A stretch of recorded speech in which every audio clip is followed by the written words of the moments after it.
What is up, Space Revolutionary Army and Vultures? I am just a simple Newtype, and in this episode we are returning to Afterwar Gundam X. Last time Karis in the Vertigo took Tifa to Fort 7, Gundam X's satellite cannon was destroyed, and Kid upgraded the Gundam to the Divider. Also, the Frost Twins attacked once again. This time Garad goes up against Karis once again. The Patulia is activated, and the Frieden crew has a beach episode! So let's get into this.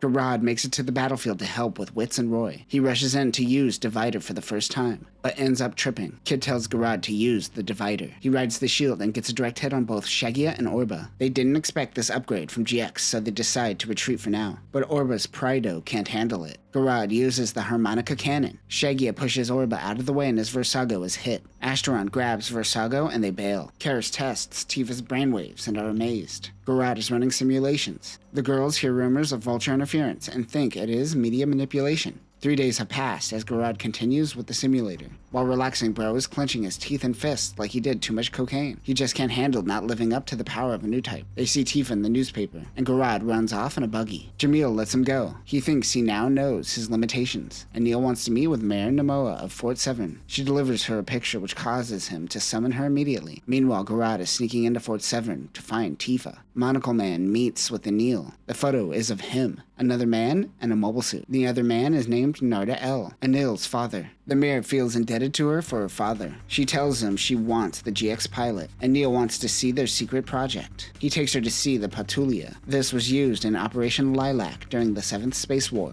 In the last months of the war, the Patulia, along with Vertigos, did a drop mission down to Earth to destroy the UNE headquarters. The Vertigos didn't even make it to Earth, and the Patulia crash-landed on Earth's surface. Anil's father believed that this operation was successful. The war would have ended without the colony drop. Her father was murdered post-war when they found out he was a former SRA officer. Garad is spying on the two. He calls Anil Miss Sexy. We learn that Karis is an artificial Newtype, made by Namoa. Namoa spots Garad and tries to shoot him. Suddenly Orba approaches the Frieden. Garad busts out Tifa only to find Karis holding her captive. He tells Karis that he isn't a Newtype, but he was created in a lab by Namoa. He says yes, it was his idea to turn himself into an artificial Newtype. He wants absolute power. They went through a lot of children to figure it out, but he is a product of testing. He actually thinks that Newtypes can't be born on Earth, but Tifa is proof that he is wrong. Soldiers come in and take Garad prisoner. During an explosion, Garad and Tifa bail. They tell Karis to come with him, but he hesitates. Quick, hurry, that sexy one is trying to shoot you. Jamil is finally able to get into GX. Kid and the doctor were able to help him with his fears. Leopard Gundam gets a hit on Orba. Karis and the Vertigo attack GX, but Jamil takes out its bits no problem. Suddenly, Karis snaps. It is synapse syndrome, which is agony and a feeling of dying. It is a side effect of being an artificial Newtype. He decides to head back to Fort 7, even though Shagia is unconscious in the medbay. He communicates with Orba and tells him to withdraw. Karis is put in a pod. Namoa mentions synapse syndrome only happens once a month. Contact with Tifa is most likely what caused this. Namoa tells Karis that they have to eliminate the Vultures, but he wants to know about real Newtypes. He knows this is why Namoa was keeping Tifa from him. Karis goes on patrol and reflects, but decides to find the Frieden. He is looking for Garad. He goes out in GX. We got ourselves a snow battle. He wants to try to save Karis if possible. The Vertigo uses its bits, putting Garad on the defensive. He isn't going to lose this time. The Gundam takes out the bits one by one. The Divider blocks and attacks. Karis stands around doing nothing but saying how I am losing. I don't know, maybe don't stand around. They clash with their beam sabers. The snowstorm makes it hard to see.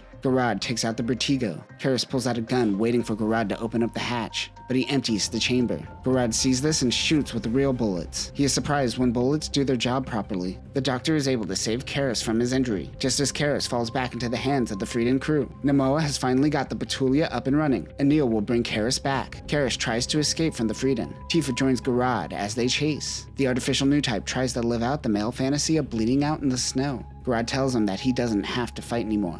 Tifa spots enemies approaching. It is Anil and a team of Jirac cold climate types. Anil does a sweet frontside 180 and then shoots Garad's buggy. She takes Karis, then tries to take Garad, but Leopard and Airmaster come in to help. They try to pincer Witz and Roy. Karis is put back in the pod. They used the boy to power up Patulia. The MAN-003 Patulia is a Newtype used mobile armor used by SRA during the war, specifically for Operation Lilac. This requires the pilot to be connected to a Newtype pod. Its cruiser mode is for general movement, while its attack mode splits the nose section into two, exposing the wired beam cannons. There are 32 wired beam cannons, and they can be used only in attack mode. This overwhelms the enemy with sheer numbers. 2 charged particle cannons are also located in the torso and the hips of the unit. Namoa has been waiting 15 long years to continue Operation Lilac. The Patulia begins attacking Fort Severn. Namoa says, "Surprise! I hate Earth and I want you all to die." There had to be signs over these past 15 years. Karis doesn't want to be in this pod piloting the mobile armor. Garad, Witz, and Roy move in. The bits are too much for them.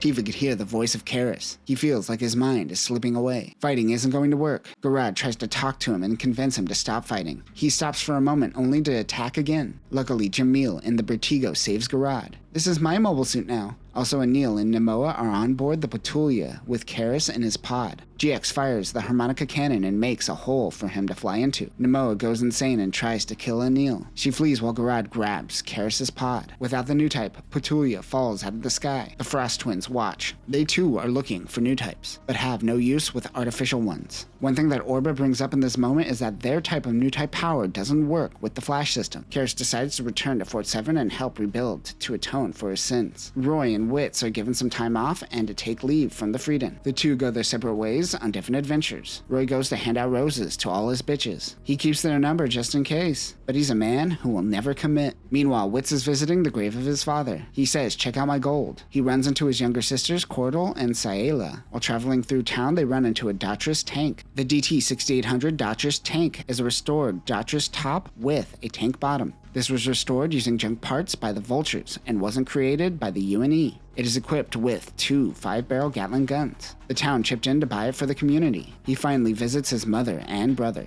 His mother doesn't want him to use mobile suits because it is how his father died. The family isn't telling Witz something, but he's also not telling him that he's a mobile suit pilot as well, or mobile suit rider. Meanwhile, Roy is breaking hearts left and right. He is finished. Now it's time for him to celebrate. Witz can tell that something is fishy with his family. He learns that his mom remarried and they have a new father. He heads to the bar where the bartender says, "Surprise, I'm your new daddy." The town is attacked by vultures. They take out their Dotris tank. What a waste of money that was. Roy visits a grave. It seems to be the woman he cares most about. Homeboy pours one out for her. She seems to be the one who gave him Leopard Gundam. This will be the last time he visits, he says. Airmaster attacks the vultures while a violin plays in the background.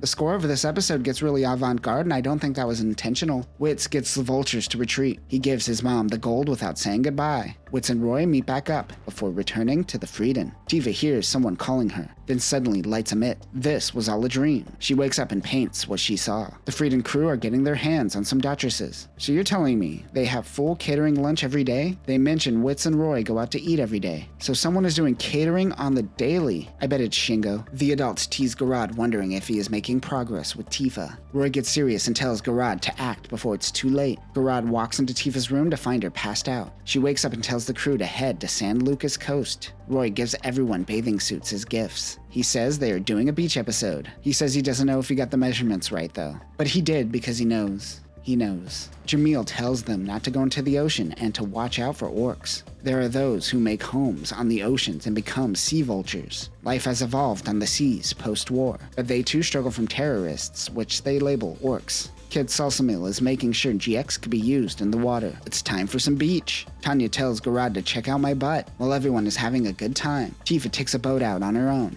GX and Airmaster chase her as she heads directly towards some orcs. Shortest beach episode ever. They are under command of Doza Bale in the Sea Castle. The Sea Castle is an airship for Doza Bale's orc fleet. This is powered by the D-Navi system, which is a new type system which harvests new type powers from dolphins. The ship will eventually be destroyed by a dolphin. It has 2 twin cannons and what appears to be 1 giant megaparticle cannon. He launches a team of Dosseets. The DTM-7000 Dosseet is one of the first UNE mobile suits designed to combat SRA. This has extended arms which helps grab enemies. It could work in both sea and land. This unit has a torpedo launcher and a beam gun. It also utilizes the D D-Navi radar system. They attack the Freedom team. The Dossie grabs GX while another fires its torpedoes. But they never expected Dolphins to come in and save the day. They use echolocation to mess with their torpedoes. GX grabs Tifa and gets them out of there. Later, Garad sees Tifa talking to Dolphins. She gets naked and swims with the Dolphins. Garad gets a few peeks in. Their leader, a white dolphin, shows itself. This is the new type she was seeing in her visions. Bet you weren't expecting a new type dolphin. Suddenly a beam emits from the moon. Someone else is using the satellite system.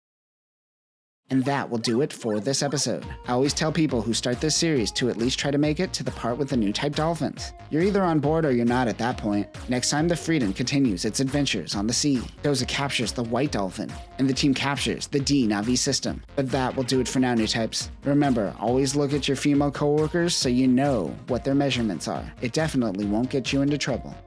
Peace.